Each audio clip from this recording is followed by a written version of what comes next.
Mesa en Despierta con los estrategas de campaña. Damos la bienvenida a Tatiana Cloutier, coordinadora de la campaña Andrés Manuel López Obrador. Muchísimas gracias por estar aquí. Juan Ignacio Zavala, del equipo de Margarita Zavala, ya no única, candidata independiente, ya se sumó. Era la única mujer. Al Bronco. Gracias a Aurelio Nuño, coordinador de la campaña de José Antonio Meade, y Damián Cepeda, dirigente nacional de PAN, por parte de la campaña de Ricardo Anaya. De entrada, ¿cuál es la posición frente a la decisión del tribunal? Ya tienen un quinto elemento que, por cierto, aclaramos, la votación del tribunal sucedió en la madrugada, con lo cual pues no alcanzamos el tiempo para traer al coordinador del Bronco, al estratega del Bronco, pero se incorporará a las mesas de Despierta en breve. ¿Qué bienvenida le dan al Bronco? Yo creo que no es al Bronco, no. Yo creo que el Bronco es lo de menos en términos, o sea, si le ponemos nombre y apellido, aquí yo creo que tiene que ver con un proceso legal. Y en esto, fíjate, voy a leerte nomás lo que salía hoy en un diario. 58% de firmas apócrifas, 810.995 firmas no encontradas en la lista nominal, 158.000 simulaciones de firmas, 205.000 fotocopias de firmas. Al final del día, y ese es el punto que yo quiero recalcar aquí, tiene que ver con un tribunal que una vez más se vuelve a comportar de una manera inapropiada. Lo hizo en Coahuila, lo hizo en el Estado de México, y hoy nos vuelve a poner en entredicho todos estos datos, que aquí es una lista pequeña de todos los más que faltan, que presentó el INE como anomalías. Entonces creo yo que la bienvenida y el derecho que cualquier ciudadano tiene de competir es bienvenida, la forma es la que yo cuestionaría, y ahí lo dejaría yo como un punto. ¿No debería estar el Bronco en la boleta? Yo no le quiero poner nombre, yo digo el tribunal ¿alguien debe que hizo esas irregularidades no debería estar en la boleta? Así es. ¿Les preocupa en el lado de Andrés Manuel que les quite votos con este carácter antisistémico? No, yo creo que nos ocupa que este país y quien hoy nos está viendo realmente pueda tener certeza de que el tribunal hace su chamba apegada a derecho. Juan Ignacio Zavala. Bueno, mira, yo efectivamente, sin calificar personalmente lo del Bronco, este es un problema de la autoridad electoral en su conjunto. El INE nos dijo que el señor era un tramposo por todos los datos que dijo Tatiana, que has mencionado tú y que todos sabemos. Entonces, con ese concepto de tramposo se fueron al trife y estamos viendo el pleito inacabable entre el INE y el trife. Entre, mira, las filtraciones, ineficiencias, los protagonismos mediáticos del consejero Murayama, que intentaron descalificar el propio proceso que ellos armaron, y, digamos, esta decisión del trife, francamente ridícula. ¿No debería estar el Bronco en la boleta? Según la autoridad, no, porque es como si tú vas con Hacienda y llevas y metes 158,000 facturas falsas, como luego le gusta aquí a Anaya, ¿no? Y te dicen, no hay bronca, dame las 158,000 facturas. Oye, pues nos están enseñando a delinquir. No tiene sentido, según la autoridad electoral, hacer las cosas bien. ¿Para Margarita es un golpe brutal? Yo creo que es un golpe, en efecto, porque no es, como decía, la única independiente, es la única mujer. Yo creo que este asunto de los independientes, más que una categoría, tiene que ser con definir el perfil de cada uno, al igual que lo tienen que hacer cada uno de los candidatos, ¿no? Cada quien marcará su diferencia de partidos. Margarita tendrá que marcar la suya en esa categoría con el Bronco. Pero estamos ante la primera mancha del proceso electoral previo a la jornada. ¿Cómo la ven en el PRI? Mira, yo creo que, Carlos, en este proceso democrático, todo el mundo es bienvenido. Yo creo que hoy tenemos una nueva legislación que permite que se integren candidatos independientes, como lo hizo Margarita, hoy lo hace el Bronco, y me parece que esto es bueno para el proceso electoral, es bueno para la competencia, es bienvenido. Entiendo el proceso que ha habido y que puede tener temas que sean cuestionables, pero a mí lo que más me preocupa es empezar a ver que cuando piensan que no les conviene una decisión de la autoridad electoral, quieran vulnerar a esa autoridad. A mí me parece que en México hemos construido autoridades electorales sólidas, tanto el INE como el tribunal, que a veces tienen puntos de vista distintos, como lo hemos visto aquí, y lo hemos visto en muchas otras ocasiones.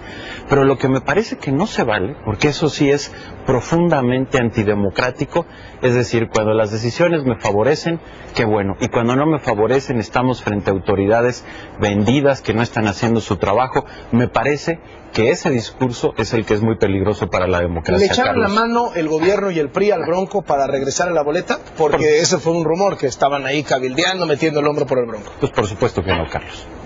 También Cepeda, ¿qué le dicen al Bronco ahora que llega a la boleta? Mira, él, quien esté en la boleta, Ricardo Anaya y el Frente, vamos a ganar, vamos a cambiar este país. Creo que hay varias cosas de fondo, pues por supuesto que el PRI cree que le conviene que se disperse el voto, digamos, opositor. Creo que no están viendo lo evidente, más del 80% quiere un cambio y pues por más candidatos que haya, pues no va a ganar. Creo que no es el primer caso de fallas, con todo respeto, pero pues también la otra candidata tuvo problemas con sus firmas. Y a mí lo que sí me preocupa pues es esta como incertidumbre que generan los órganos que están supuestamente ahí pues para velar que se lleve a cabo un buen proceso en términos de democracia. Creo que es evidente que el proceso de registro de las candidaturas independientes tuvieron muchísimas fallas y actos ilegales e inmorales.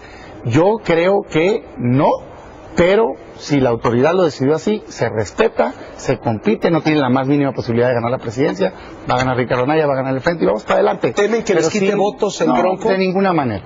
Particularmente en la franja norte del país. No, de ninguna manera. Yo creo que está clarísimo que no representa ningún antisistema genuino. Creo que es evidente que se le dio un empujonzote, ¿verdad? Pero pues allá él. ¿Desde el gobierno? Nosotros vamos a competir y ganar la elección y vamos a cambiar este país. ¿Empujonzote desde el gobierno? Pues quedó claro aquí quién quiere que esté en la boleta, ¿no? A ver, pusieron un tema ustedes sobre la mesa y es, frente a esta decisión, ¿cómo queda la autoridad electoral? Y me parece que es una buena oportunidad para... ¿Qué tipo de autoridad va a calificar la elección? ¿Qué tipo de autoridad va a contabilizar los votos? ¿Le tienen fe al INE? ¿Le tienen fe al tribunal? Porque el INE cuenta los votos, da su dictamen y luego se va al tribunal de elección y esos son los que tienen la última palabra. Con estas decisiones, con lo que han visto en el pasado, ¿ya se avecina un conflicto postelectoral?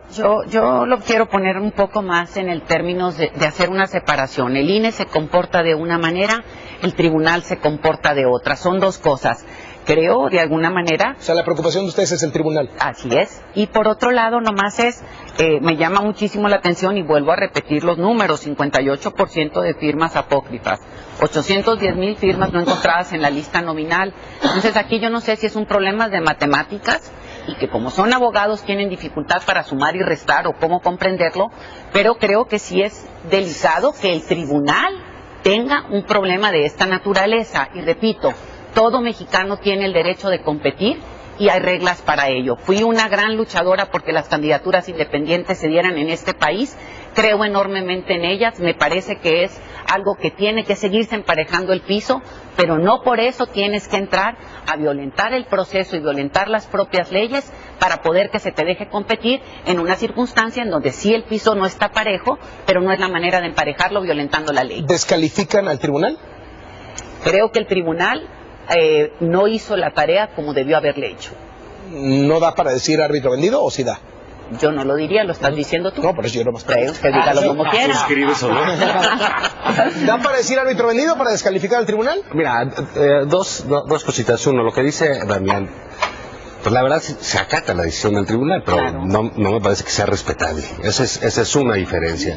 Y yo creo que un inicio para cualquiera, de los candidatos, incluso MID, etcétera, es un mal augurio esto. ¿Por qué, Carlos? Porque eso significa que las decisiones del INE no sirven para nada. Para nada. Todo lo que deciden se los echan para atrás. Entonces, o el INE trabaja muy mal, o el tribunal realmente hace la vuelta a todo lo que decida el INE, valiéndole absolutamente gorro, porque no es la primera vez que sucede. Entonces nos estamos enfrentando a una autoridad donde vamos a ir con el INE, lo que él decida para bien o para mal, no tiene ningún sentido. Entonces, ¿para qué está? Si el TRIFE le anula todas las decisiones. Entonces, yo no sé si va a ser árbitro vendido. Me preocupa que hay un árbitro tanto del INE, varios consejeros lo hicieron, que están ensuciando la cancha, le están poniendo vidrio molido, le están poniendo lodo, la cancha donde van a jugar los candidatos, los jugadores. Quieren ser jugadores, no quieren ser árbitros. Yo creo que ese es un problema. Quieren tirar el penalti, por decirlo de alguna manera, y eso le toca a los jugadores, es muy delicado. Mira, yo creo que, Carlos, tenemos instituciones sólidas. Yo creo que tanto el INE como el tribunal son instituciones de un gran profesionalismo, que hay veces que tienen criterios distintos, y me parece que le dan certidumbre al proceso democrático. democrático podemos compartir o no una decisión. Creo que todos los que estamos en la mesa, ha habido momentos en los que hemos compartido decisiones del INE, en otras ocasiones no lo hemos hecho. Hemos compartido decisiones del tribunal, en otra ocasión no lo hemos hecho. Se vale, por supuesto, decir cuando uno está en contra de una decisión y argumentarlo, pero me parece que el andamiaje institucional de la democracia mexicana va mucho más allá de ello, y me parece que las dos instituciones son sólidas y garantizan el proceso democrático. Pues mira, Carlos, yo creo que de fondo nosotros estamos de acuerdo en la participación de las candidaturas independientes, promovimos una reforma legislativa en el tema, pero que eso hay que dejarlo claro, y bienvenido a la competencia que ¿No van a impugnar la inclusión del Bronco en ninguna de las campañas? Bueno, nosotros no. Pero, Carlos, déjame nada más hacerte un comentario. Lo que sí está bien delicado es el mensaje que se manda a los mexicanos. ¿Está bien que hagas trampa? Claro. Y te dejamos participar. 58% de trampa. Se vale que traigas copias, se vale que capturen todo en una misma dirección, se vale que manipules todo el proceso y al final te dejamos participar. Creo que ese no es un buen mensaje para México, así viéndolo ya de fondo el tema. En todo caso, no conozco la sentencia todavía, pero los primeros comentarios, pues si la falla fue que no se le garantizó el derecho a audiencia, pues le hubieran dado el derecho a audiencia, pero no le aplicas automáticamente la candidatura. Que está en juego aquí en la elección. ¿Alguno lo va a impugnar, nomás para saber? ¿Para estar pendientes? Nosotros no lo tenemos. Lo pasó a la madrugada. Puede ser. Estábamos dormidos todavía. No creo que sea ya impugnable, pues. Nosotros estamos buscando al Bronco. A ver, me imagino que a lo mejor el Bronco, si está ahorita despierto temprano y está viendo esta mesa, va a hablar y puede decir, ahí está. ¿Le tienen miedo al Bronco? ¿Qué miedo le vamos a tener, hombre? No es cuestión de miedo, ¿no? Yo creo que aquí es la falta de incentivos en el país para actuar legalmente. Por los dichos de la autoridad misma, nadie de nosotros, o los partidos, o los candidatos, dijo que el señor era un tramposo. Lo dijo el INE, los consejeros electorales del INE. Esos datos, que Tatiana, que diste tú al comienzo del noticiero, son datos del INE. Entonces, ¿qué aliciente puede tener la gente para formarse en el ámbito de la legalidad? Pero bueno, dices esto del miedo, yo creo que esta parte del miedo, yo creo que el mayor miedo, y te lo puedo decir como alguien que vive en Nuevo León, es que regrese a Nuevo León, o sea que esto nos puede ayudar, o sea ya lo veo yo como en otros términos, ¿no? Ya no lo veo en términos... Para acá. Pues bueno, pero lo que te quiero decir, sí, entonces, pero ese es otro tema, ¿no? Ese es otro tema y no es el tema de aquí, ¿no? No es el tema de hoy. La verdad es que no tiene posibilidad real de ganar. Tú votaste por el Bronco. Adelante. ¿No? Es que ese es el asunto, ¿no? Es un hombre que viene a generar una desilusión, lo ponen como tramposo aquí en el INE, etcétera, y tiene una entrada perfecta. O sea, no importó nada del proceso, nada absoluto. Aquí en México estamos acostumbrados a que la gente llegue así por arriba, saltándose todo. Bueno, los vimos muy unidos la semana pasada con el tema frente a Donald Trump. La verdad es que fue un gesto que incluso me parece la ciudadanía aplaudió de manera generalizada a todos sus representados, a todos los candidatos, al mismo presidente.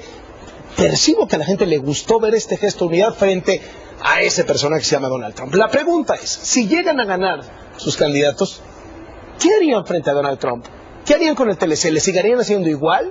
¿Le contestarían más rudo? ¿Le contestarían más suave? ¿Cómo evalúan lo que ha hecho el gobierno hasta ahora? ¿Qué haría si Ricardo Anaya llega a la presidencia? ¿Qué harían con Donald Trump? Cambiar la política y la manera en la que se está relacionando México con Estados Unidos. Mira, una cosa es, por supuesto, coincidir y hacer causa común en términos de la defensa ante unos ataques injustos que está haciendo particularmente el presidente de Estados Unidos, porque no es el pueblo estadounidense, es el presidente de Estados Unidos. Y en eso, pues claro, por supuesto que sí, el titular del Poder Ejecutivo es quien debe tener la voz de los mexicanos, y qué bueno que lo rechazara, porque fue incorrecto lo que está haciendo Trump. Al llamado de unidad nacional también, claro que sí coincidimos, y siempre vamos a estar ahí, sin regateos. Sin embargo, nosotros hemos dicho muy claro que le hace falta pues las acciones concretas y las exigencias. En concreto, se debe exigir al gobierno de Estados Unidos que dé una contraorden para retirar la Guardia Nacional, o sea, no a la militarización de la frontera, y segundo, exigirle el trato respetuoso, porque un principio básico en una relación bilateral que sea próspera es el respeto mutuo. Pareciera que se nos olvida que la relación bilateral ha sido fructífera para ambos lados de la frontera.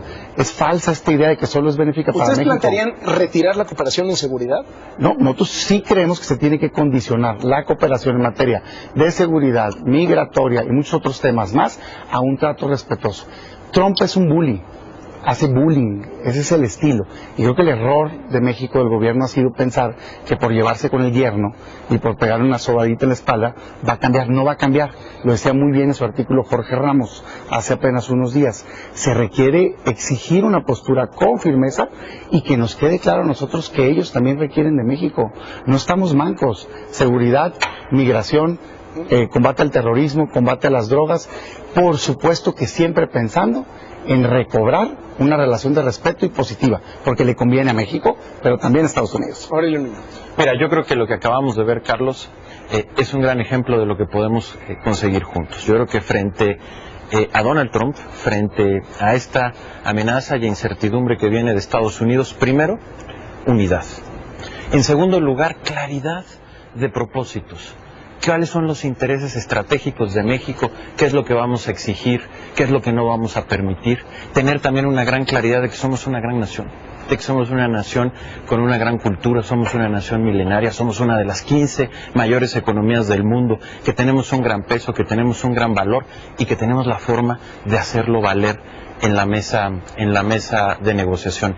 Creo que, por ejemplo, fue muy afortunado el ejemplo que puso el presidente Peña de una frase del presidente Kennedy, un gran presidente de los Estados Unidos. Nunca hay que tener miedo a negociar y no hay que tener miedo a la hora de estar en la negociación. Y creo que eso es lo que debe de tener y lo que debe de encaminar a nuestro país. Y por supuesto también el tener un buen gobierno. Un gobierno que tenga estabilidad dentro de México, un gobierno con fortaleza, un gobierno que tenga esa fuerza para hacer frente a un tema como esto, ¿no? Exigir que se regrese la Guardia Nacional a sus cuarteles, poner la pata más dura, condicionar la cooperación de seguridad. No, me parece que en ese aspecto el presidente Enrique Peña ha sido muy claro. En su mensaje fue muy claro en decirle al presidente Trump: si usted tiene alguna frustración porque no le ha salido algo en su país, vaya y reclámeselos allá. No venga a hablarnos aquí de estos temas, no aceptamos ese tipo de amenazas, no aceptamos el que usted venga a decirnos y al que tenga una amenaza frente a nuestra frontera, y de esa manera México no va a caminar. Y creo que en ese aspecto el mensaje fue muy claro, al igual que la unidad que requerimos para hacerlo. Y con esto concluyo, Carlos. Cuando México ha estado unido, ha salido adelante de sus grandes retos. Cuando se ha dividido, y tenemos muchos ejemplos en la historia, particularmente frente a Estados Unidos, esto ha terminado muy mal. Por eso me parece que ese debe de ser el principio rector, y me parece que ese es además el eje de la política y de la visión de José Antonio Meade, Carlos. Bueno, la verdad sí se sintió medio raro lo de la unidad, ¿no? Cuando veías que todos estaban en el mismo sentido, pero bueno, eso nos habla de la magnitud del problema, ¿no? Yo, la verdad, vi un poco de, qué bueno que leíste a Jorge Ramos, hubieras leído a otro Jorge Castañeda, que sí le regateaban al presidente Peña lo que había dicho. No es culpa del presidente, creo que lo hizo muy bien, creo que el mensaje todos coincidimos. Creo que es lo mejor que le ha salido en 5 años, ¿no? Es un gran mensaje. Creo que Trump es un asunto de muchísimo cuidado. Es un monstruo internacional como desconocido. Creo que lo que dijo cada uno de los candidatos es correcto. Lo podemos armar por primera vez tenemos un discurso nacional, por llamarlo de alguna manera. Allá hay 2 o 3 cosas, por ejemplo, que Margarita ha hecho énfasis. Uno, que sí, digamos, en términos del TLC y los negociadores, yo creo que México ha generado negociadores muy capaces a lo largo de los años, que tienen capacidad de sentarse con todos los sectores estadounidenses, que no son fáciles para negociar, digo, no han de ser el trifen, pero bueno, pues yo creo que debe ser más difícil. Y la otra parte, es decir, poner un énfasis clarísimo en que nuestra relación más importante en el mundo es con Estados Unidos.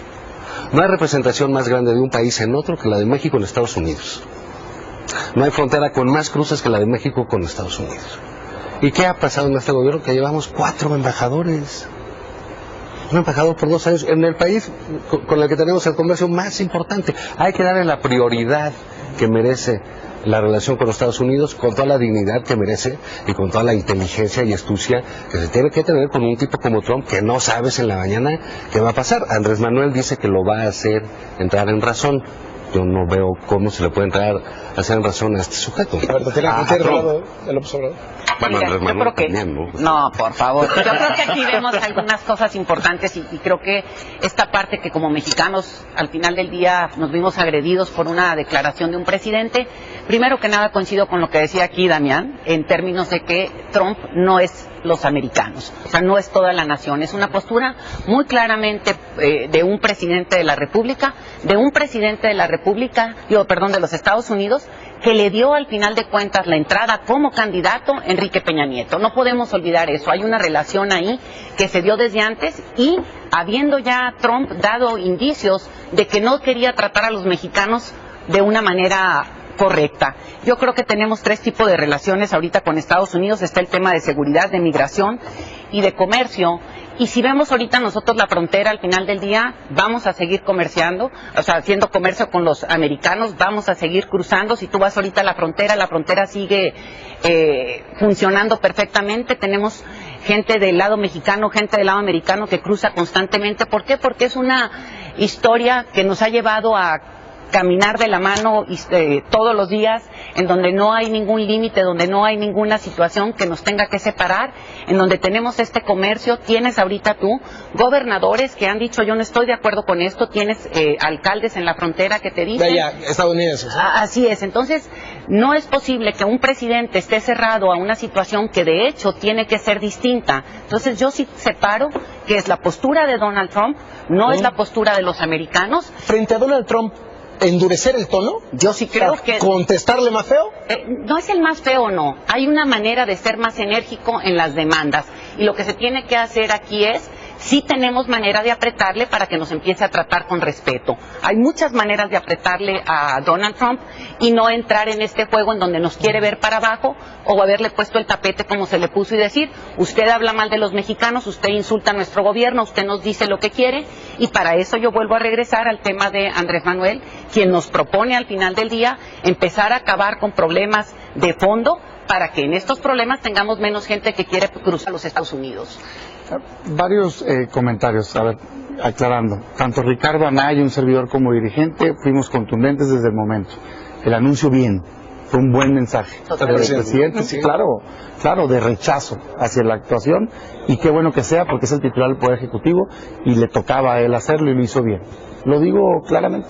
Creemos simplemente, y es válido, en una crítica constructiva, que le falta un pedazo o puede aprovechar ese momento de unidad y acciones concretas, porque el tema es que Estados Unidos no está dando mensajes, no está grabando videos, mandó una orden para militarizar la frontera, es una acción concreta y está con estos tratos discriminatorios desde que era candidato. Acuérdate que nos llamó criminales y violadores a los migrantes mexicanos. Ahora, ¿de qué tamaño es la relación? Nada más de 80% de nuestras exportaciones son Estados Unidos, 47% de la inversión extranjera directa en México viene de Estados Unidos. Sí, nada más que hay 35 millones de personas que tienen origen mexicano en Estados Unidos y hay 19 millones de turistas que cada año mexicanos van a Estados Unidos y se gastan 20,000 millones al año. Somos el segundo país que más lo visita. Y de Estados Unidos para acá, somos su segundo destino de exportaciones y somos su segundo origen en importaciones. Entonces, sí hay una relación mutua. Y luego, el interés de ellos, pues... Es evidente que para un país como Estados Unidos, con sus temas de seguridad, pues una frontera tan grande, pues claro que les interesa tener un buen trato en materia de seguridad, migración y el resto de los temas. Entonces, lo que te quiero decir es que tenemos una buena posición de negociación, no tenemos... ¿Y el gobierno no lo está aprovechando? Y hay que exigir un respeto digno. A ver, dicen, medidas concretas por parte del gobierno que no las ha tomado, y Enrique Peña Nieto hizo candidato a Donald Trump cuando lo invitó a México. Mira, antes, Carlos, me da gusto ver que Damián y el Frente han cambiado de opinión, porque en el primer momento sí apoyaron, pero regatearon el mensaje del presidente, y lo hizo Jorge Castañeda. Ya entendí por qué hoy vino Damián y no Jorge, pues vieron esto que estoy diciendo desde ese día. Aurelio, lo dije. Yo creo que así como yo estoy teniendo la madurez de reconocer que estuvo bien el presidente, deberías de tenerla tú, de que por eso lo felicito, y simplemente creo que aquí se muestra una vez más esa inconsistencia del Frente. ¿Qué opinan en el frente? Pues depende de quién venga a la mesa.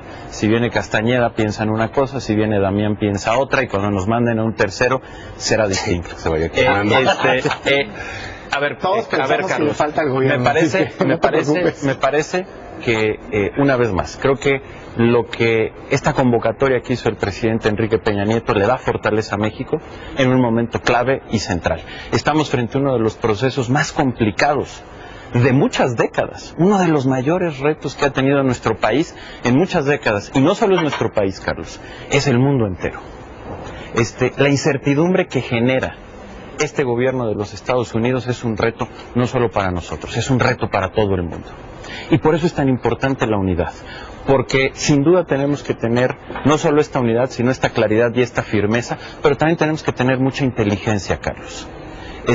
Con valentonadas, con bravuconadas, tampoco vamos a llegar muy lejos. Y también es muy delicado lo que depende de la relación entre México y Estados Unidos. Ahorita lo decía Damián, con buenas cifras, también lo decía Tatiana, pues claro, y lo decía también Juan Ignacio, la frontera entre México y Estados Unidos es la más dinámica del mundo.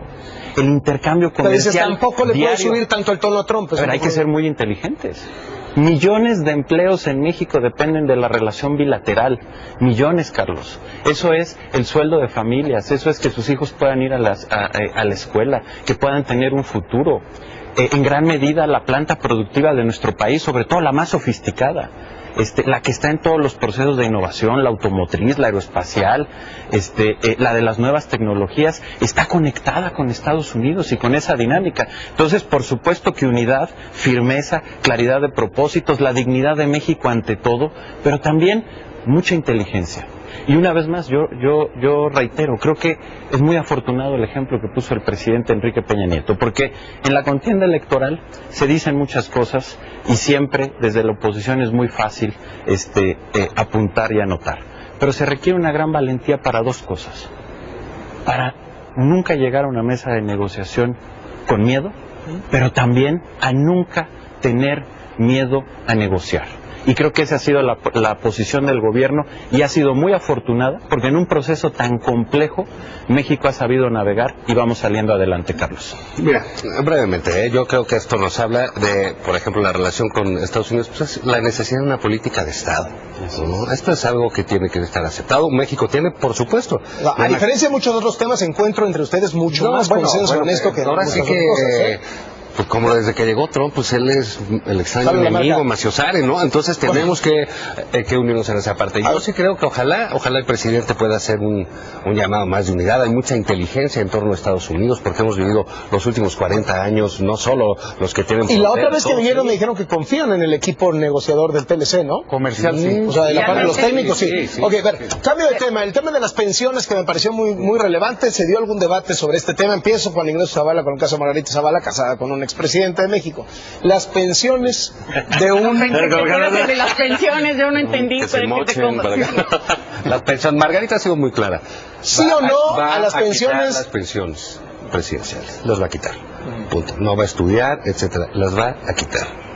Yo creo que, bueno, me parece que dadas las circunstancias, los presidentes, pues saliendo podrían buscarse un trabajo después de un rato razonable o vivir como ellos quieran, y quizás cuando haya algún problema, digamos, de edad o de insuficiencias, el Estado ver por ellos ya con determinada edad avanzada, que ya van llegando algunos, ¿no?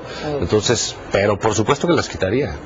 Yo creo que las pensiones, digo, es muy claro, en un país que padece los problemas de corrupción que padece, que los presidentes se han robado lo que se han robado o han hecho mal las cosas, no podemos, y con la pobreza que tenemos, no podemos estar manteniendo expresidentes al grado que se ha estado haciendo. Una cosa es el tema de seguridad o del cuidado propio que tienes que tener con alrededor de ellos, y otro tema tiene que ver con las pensiones. Imagínate nomás, todavía seguimos manteniendo a la, no sé qué era, de José López Portillo, ¿no? O sea, ni siquiera la esposa propiamente, sino ya la que vivió luego con él, etcétera, etcétera. Entonces tenemos que pensar... Echeverría. Bueno, todavía está vivo, ¿no? Sí. ¿Sí? Entonces creo que aquí tenemos que tener claridad. El dinero ese es muchísimo dinero, no es una cosa que está propiamente en la ley y se puede quitar, y yo creo que le podemos preguntar a cualquier mexicano, a la señora que nos está viendo ahorita, al joven que nos esté escuchando, no queremos estos privilegios para quienes al final del día no han hecho o bien su trabajo o al final del día también terminan. O pueden conseguir otras fuentes de ingresos, ¿no? Que no es el caso de los mexicanos en general. Nada más, cerrando la idea del tema pasado, la unidad no puede ser un concepto abstracto. Tiene que traducirse en acciones concretas, y esa es con una crítica constructiva lo que nosotros creemos que le falta a la política bilateral México-Estados Unidos. En fin. Dos, el tema de las pensiones. A ver, primero, el dato que se ha manejado, 5 millones, nosotros no lo tenemos confirmado, lo estamos viendo. Austeridad total, no tienen por qué tener asistentes, ayudas y todo, pero una cosa es eso y otra cosa es la seguridad. Hoy escucho a Tatiana decir que seguridad sí, yo escucho a Andrés Manuel decir que ni seguridad. Sería, pues sí, sería gravísimo, imagínate, por ejemplo, un expresidente sale unos meses después, lo secuestran, y el problema en que nos mete a México por toda la información, acceso a temas de seguridad nacional y que tiene. Entonces, creo que pues no hay que ser populistas, ¿verdad? En ese sentido, claro que el Estado mexicano tiene que brindarle seguridad a los expresidentes. Es un tema de Estado, no es un tema de la persona. Pero en términos de la pensión, yo creo que hay que tener austeridad. Andrés Manuel habla de todo, pero bueno, sí austeridad. Ahora, sí, seamos sinceros, eso no resuelve ni por mucho el problema que tenemos en México de recursos públicos. Nos hemos presentado un programa de austeridad de recorte de 60,000 millones de pesos, con baja a los honorarios, la mitad de las plazas de confianza. Por favor, o sea, es más un tema de justicia. Ahora, es significativo yo no le económico, ¿no? Nosotros estamos analizando, en mi opinión, el Estado mexicano debe de brindar seguridad a los expresidentes, sí, y debe de quitarse todo lo que sea un gasto superfluo, excesivo. No veo mal que cuide con una pensión a un expresidente, en tanto no tenga otra fuente de ingreso. Sí, correcto. Y además, en todo el mundo existe, ¿no? Perdón. Austeridad, sin lugar a dudas, pero me parece que este es un debate, francamente, pues un poco absurdo, Carlos. Yo te diría, creo que las pensiones y la seguridad de expresidentes y exprimeros ministros sucede en todo el mundo, es una práctica normal, se tiene que hacer con austeridad, se tiene que hacer con transparencia, pero es algo que al final del día abona a la estabilidad y a la seguridad del país y del Estado. Punto.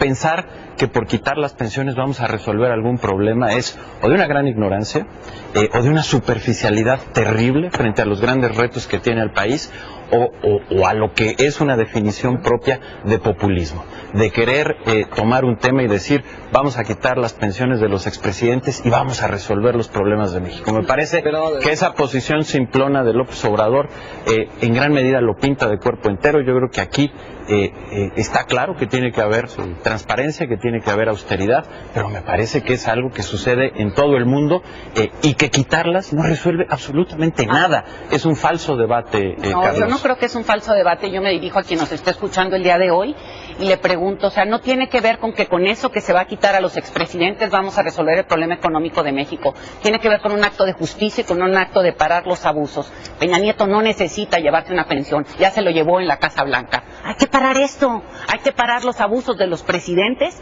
hay que parar esto, y esto le duele a quien hoy nos ve. No estamos hablando necesariamente de que con esto se va a resolver un problema de fondo. El problema de fondo se resuelve cuando empezamos a hacer los ahorros en una forma mayor, pero aquí sí estamos viendo que ha habido un abuso forma sistemática, y eso se tiene que parar. Es un mensaje que le mandamos a la gente, es una cosa que la gente pide en la calle de alguna manera, y a eso es a lo que nos estamos refiriendo. No nos estamos refiriendo a que con eso se resuelve el problema de este país. Hay una cuestión de congruencia que se tiene que pedir y que tiene que quedar listo en que no puede seguir manteniendo a quien no tiene por qué seguírsele manteniendo, y ya se llevó de forma no apropiada el recurso de nosotros. Última vuelta. Mira, Carlos, en primer lugar, decir que otra vez, lo que viene a decir aquí Tatiana no corresponde con lo que dice López Obrador.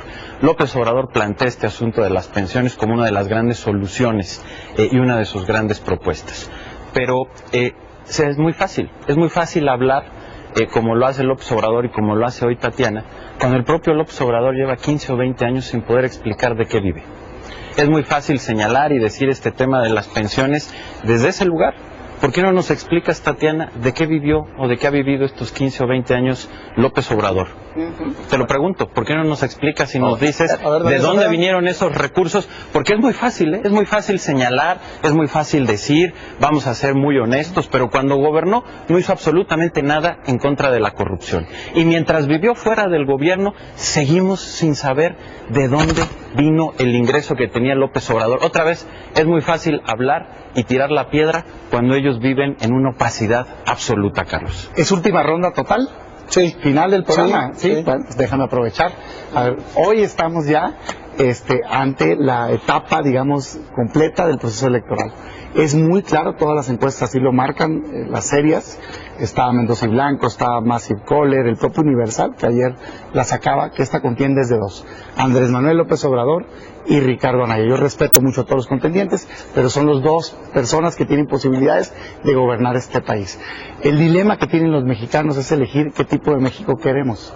Si queremos un México que se quede anclado con ideas del pasado, como el perdonar al crimen organizado, como el que una sola persona acabe con la corrupción cuando tuvo un gobierno con la mayor percepción de corrupción a nivel nacional, como regresar al esquema donde ponga el procurador, o avanzar al futuro con una persona moderna, innovadora, profesional, que entiende muy bien que una sola persona no va a cambiar México, sino que la suma de esfuerzos y la suma de la pluralidad de ideas nos van a hacer llevar a México al futuro, que es Ricardo Anaya y el Frente. Bueno, primero, creo que es absurdo pensar que se es moderno solamente porque uno saca la computadora y le empieza a aplastar. Creo que esto es ridículo pensar esa parte, ¿no?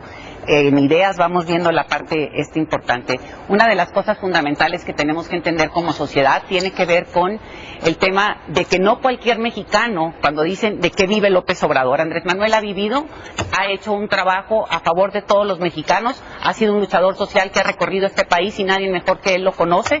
Andrés Manuel ha vivido de los libros que escribe, Andrés Manuel ha vivido de los sueldos que ha recibido cuando ha sido candidato, cuando ha sido presidente de los propios partidos en los que ha militado. Andrés Manuel estuvo recibiendo... Si tiene ingresos, si tiene todo eso. ¿Por qué no tiene una cuenta de banco? ¿Por qué no tiene una cosa? Ahora sí, como los mexicanos normales, no como los expresidentes, como los mexicanos normales. O sea, si gana sueldo, bueno, pues entonces paga impuestos, tiene cuenta de banco, porque así debe ser. Yo no lo traje el día de hoy, pero mañana se presentará toda esta parte de lo que ya presentó él en su 3 de 3 y lo que presentó al final del día y que ha dicho una y otra vez de qué vive Andrés Manuel. Yo preguntaría aquí de qué viven al final del día los expresidentes, de qué vive la gente ahí misma en el gobierno federal y que al final del día son los que se han estado llevando nuestros propios recursos. Creo que lo que aquí que tenemos que dejar en claro hoy es que tenemos que tener un presidente que venga y entienda realmente a los mexicanos y no los presidentes que viven alejados de la realidad del país y que nos han dicho una y otra vez lo que no nos terminan cumpliendo. Mira, también completamente de acuerdo en que se necesita un presidente que entienda a los mexicanos, pero también que entienda el mundo. Sí, lo que nos pasa con Trump nos alerta sobre en dónde estamos viviendo. Y creo que esto de los expresidentes, las pensiones, etcétera, son problemas que plantea Andrés Manuel, que tiene una solución fácil y cualquiera le entra, Se les quita la pensión, se les quita.